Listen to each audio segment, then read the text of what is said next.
प्रेष्ठ quasi quasi महाभुज। हे मेरे नाथ, हे रमण, हे वल्लभ, तुम कहां हो? जैसे गोपियां ढूंढ रही हैं श्याम सुंदर को, वैसे ही मधु पंडित भी ढूंढते ढूंढते ढूंढते ढूंढते निकल पड़े बंगाल की धरती से और पहुंच गए वृंदावन। वृंदावन में कहां मोर प्राणनाथ मुरली बदन, कहां पाऊं कहां जाऊं मदन मोहन। मेरे प्राणनाथ कहां हैं? जिस प्रकार गोपियां विरह आतुर होकर के वृक्षों से पूछती हैं, पुष्पों से पूछती हैं, पक्षियों से पूछती हैं, तुमने हमारे श्याम सुंदर को देखा? आप लोगों को जल्दी तो नहीं है जाने की? पक्का नहीं है? ये 10-15 लोग बोल रहे हैं, सब बोले तो हम आगे सुना मैं।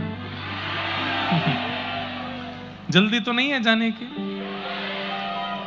प्रेम की 10 अवस्थाएं होती हैं। इन 10 अवस्थाओं के बारे में सुनो। इनमें से एक भी हमारे अंदर नहीं है, ये बात पहले सुन लो। एक भी नहीं है।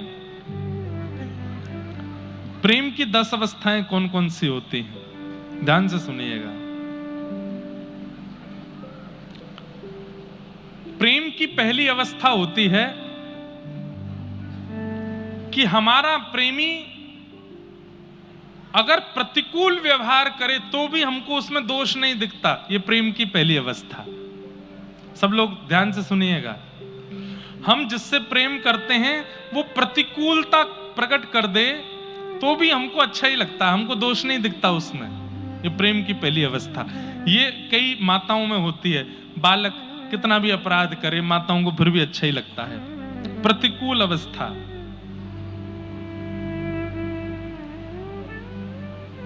प्रेम की दूसरी अवस्था परीक्षार्थी बन जाना, परीक्षाएं लेना। कुछ ऐसा करना जिससे पता चले कि प्रेमी मुझसे प्रेम करता है कि नहीं, परीक्षाएं लेना। प्रेम की तीसरी अवस्था रूठना और मनाना। प्रेम की चौथी अवस्था स्वीकार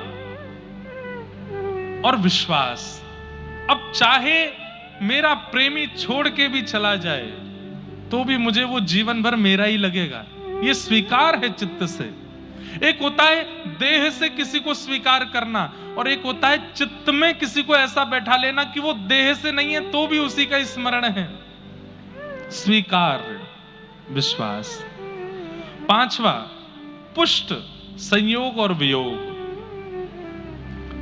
कभी उसकी याद आकर के रोना, कभी उसका पास में अनुभव करके हंसना। छठवा है विरह की पराकाष्ठा। अत्यंत विरह व्याकुल होना, रह ना पाना, भूख ना लगना, निद्रा चली जाना, भोजन ना खाना, किसी से बात ना करना, एकांत में बैठ करके केवल उसको याद करना, विरह। सातवां व्याकुलता, तड़पना, जैसे पानी के बिन मछली। आठवीं चिंतन, उसी का चिंतन करना। नौवां उसी का रूप हो जाना। हमारा प्रेमी कैसे चलता है हम वैसे चलने लग जाते हैं। हमारा प्रेमी कैसे बोलता है वैसे बोलने लग जाते हैं। हमारा प्रेमी कैसे सोता था वैसे सोने लग जाते हैं। और 10वां प्रेम विगलित हो जाना, शरीर का पिघल जाना। ये प्रेम की 10 अवस्थाएं होती हैं। एक 9वीं अवस्था में यहां पर जड़ चैतन्य मानना, सब वस्तुओं के प्रति चैतन्य बुद्धि हो जाना।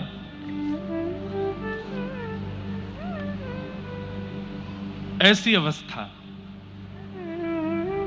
मधु पंडित वृंदावन आकर के जड़ चेतन सबसे पूछने लगे, मेरे श्याम सुंदर कहां है, मेरे प्रियतम कहां है, मेरे मदन मोहन कहां है, मेरे मधुसूदन कहां है। ढूंढते ढूंढते आप यमुना तट पर बैठे थे और कहने लगे, हे गोपीनाथ नहीं आओगे अब, मैं प्राण त्याग दूंगा। यमुना जी में बाढ़ आ रही थी और बस प्राण त्यागने की स्थिति, वो टीला खिसक करके यमुना जी में बहने वाला था जिस पर मधु पंडित बैठे थे।